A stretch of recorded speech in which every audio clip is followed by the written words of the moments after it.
हम ये मान रहे हैं if I and R very small, R अगर I और R बहुत छोटे हो तो, और ये बात बताओ कि आपको पता है अगर ये बहुत छोटे होते हैं तो साइन I भी I के बराबर होता है, tan I भी, मतलब पता है तुम्हें ये बात? अच्छा, तो फिर एक बात बताओ, अगर तुम्हें ये बात पता है तो क्या मैं यहां पे लिख सकता हूं, एक चीज लिख रहा हूं बताना, sine I by sine R is equal to light कहां पे जा रही है,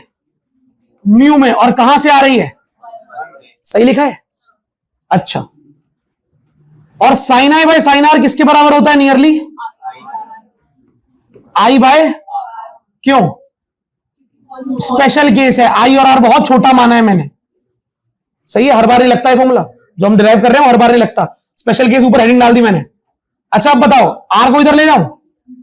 R को इधर ले जाऊंगा तो क्या फॉर्मूला बनेगा बच्चों? I इज इक्वल टू, बताओ, I इज इक्वल टू, सही है, I is equal to mu, सही है? अरे बोलो, अगर ये फॉर्मूला है तो इससे तो मैं दो बातें लिख सकता हूं, I1 is equal to mu R1 और I2 इज इक्वल टू, लिख सकता हूं नहीं लिख सकता हूं?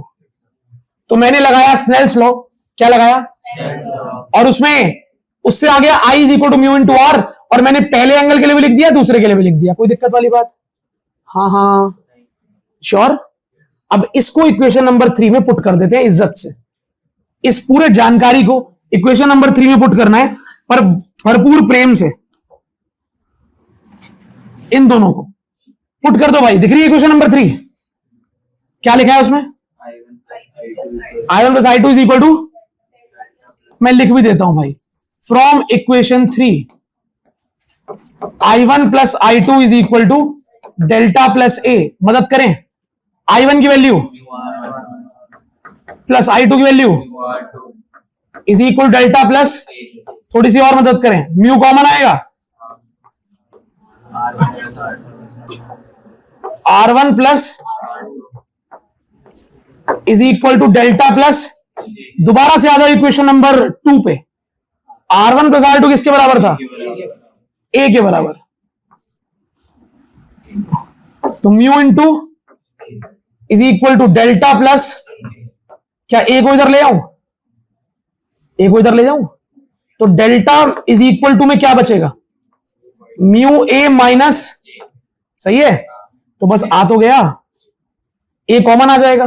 क्या बनेगा, डेल्टा इज इक्वल टू, ये कौन सा पार्ट हो गया हमारा, सेकंड पार्ट, कौन सा पार्ट, इतना सही है, स्पेशल केस है भैया। ये फॉर्मूला, इसका कोड क्या देंगे, इसे देंगे इक्वेशन नंबर 5, ये न्यूमेरिकल में बहुत काम आता है, पर याद रखना ये सिर्फ तभी लगता है जब I और R बहुत सारे क्वेश्चन आते हैं डेल्टा निकालने के, डेल्टा निकालना होता है, बच्चा कहता है डेल्टा का तो एक ही फॉर्मूला पढ़ा है मैंने, ये वाला a ब्रैकेट म्यू माइनस 1, हर बार नहीं लगेगा,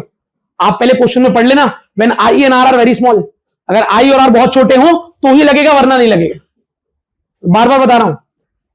कई बार होगा आपको लगेगा ये लगेगा, आप ये फॉर्मूला लगा दोगे, आंसर ऑप्शन में भी होगा पर वो आंसर गलत होगा, स्पेशल केस ही है ये, पूरा फॉर्मूला नहीं है। तो दो पार्ट हो चुके हैं, पहला पार्ट यहां से शुरू हुआ, वहां पे खत्म हुआ,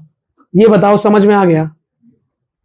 कभी ना कभी तो ऐसा होता होगा, कोई ना कोई तो ऐसा एंगल ऑफ इंसिडेंस होता होगा जिस पर प्रिज्म लाइट को कम से कम डेविएट करे, प्रिज्म का काम है लाइट को मोड़ना, पर कभी ना कभी तो प्रिज्म लाइट को कम से कम मोड़ेगा, कोई ना कोई ऐसा एंगल तो होता होगा। तो हमें एकदम से खबर मिली एक्सपेरिमेंट कर करके कि सच में ऐसा होता है, एक ऐसा एंगल होता है जिस पर लाइट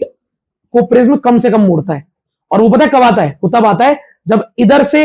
I1 और इधर का I2 दोनों क्या हो जाएं, बराबर, क्या हो जाएं। हमने नापा और देखा कि ऐसा कब हो रहा है, जब एंगल ऑफ इंसिडेंस,